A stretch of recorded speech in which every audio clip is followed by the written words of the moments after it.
Le Grand Matin Sud Radio, 7h-9h, Jean-Jacques Bourdin.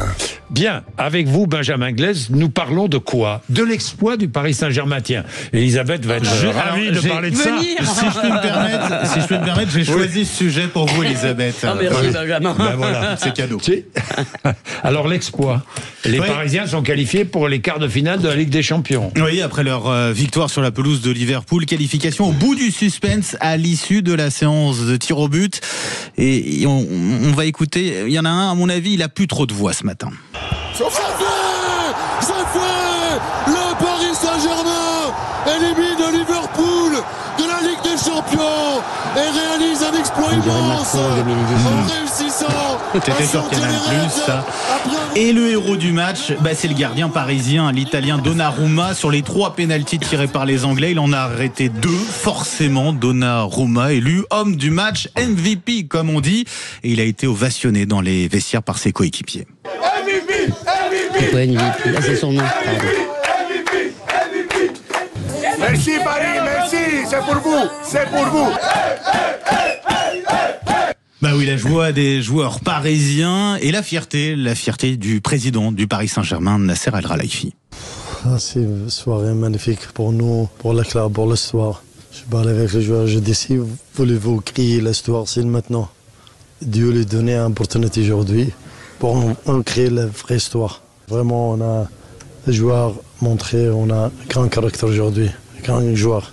Grand caractère, grand joueur. Quart de finale pour Paris, ce sera soit face à Aston Villa, soit face au FC Bruges. Les deux clubs qui s'affrontent ce soir, avantage aux Anglais qui sont imposés 3-1 à l'aller. Et puis on souhaite bonne chance aux Lillois. Match nul à l'aller face à Dortmund, 1 partout. 18h45. Match retour 18h45 à domicile pour le LOSC. Pour le LOSC face à Dortmund.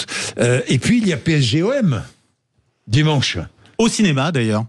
Au cinéma, ça sera diffusé pour la première fois dans les salles de cinéma, certaines à Paris et Marseille. Ah bon? Oui. Mais ça, je viens d'apprendre quelque chose. Mais ça se passe où? Vous allez y aller, vous, Elisabeth? PSG, vous savez que je suis à Marseille, moi, donc j'ai une tendresse quand même pour Marseille. Mais alors, donc je découvre que nous avons gagné, alors que tout le monde...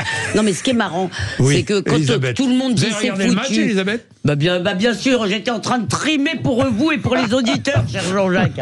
Vous pensez bien, j'aurais aimé. Je me sacrifie. Mais non, ce qui est marrant, c'est qu'en fait, ce qu'on aime bien, c'est voir des gens revenir des enfers, puisque comme ils avaient perdu à l'aller, vous voyez que je suis très informé. Mais c'est incroyable. Mais l'autre chose, et ça m'intéresse de savoir, c'est que Paris n'a pas tellement un lien avec son club. Je veux dire, les Parisiens, il y a beaucoup de Parisiens qui détestent le PSG. Alors, je sais pas, Jean-François, dites-moi s'il faut aimer le PSG. C'est un club qui soit est adoré, soit pas très aimé. Déjà, moi, je vais être un peu rabat-joie ce matin parce que j'avoue que j'ai suivi plutôt les exploits d'autres joueurs que ceux du PSG. Je citerai Marco Rubio, Mike Waltz ou Andrei Yermak, qui sont les négociateurs qui étaient présents. Il a un très bon jeu. Je vous avoue que ma part de cerveau, ma bande passante était concentrée sur le conflit ukrainien et je vous avoue que j'ai zappé le match de hier soir.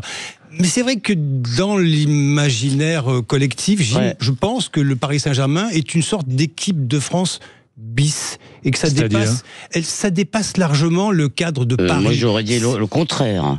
C'est considéré comme le club du Qatar, club des riches, le club. Franchement, c'est une équipe quelque part qui dépasse les frontières de Paris ou de l'Île-de-France. C'est-à-dire c'est une équipe un peu nationale qui représente la France à l'étranger. Quoi que Lille, on va voir ce que va donner Lille ce soir. On va voir. Mais vous n'avez pas une équipe dans votre coin, vous, que vous aimez? Moi, je n'ai qu'une équipe, c'est Nîmes Olympique. Mais enfin, bon, on n'est pas au même niveau. On n'est pas au même niveau, évidemment. Mais enfin, bon, moi, c'est la CA. Et vous, c'est la CA. Oui, la CA, pas très bien en ce moment. C'est qu'est la CA, vous, non, Elisabeth, non?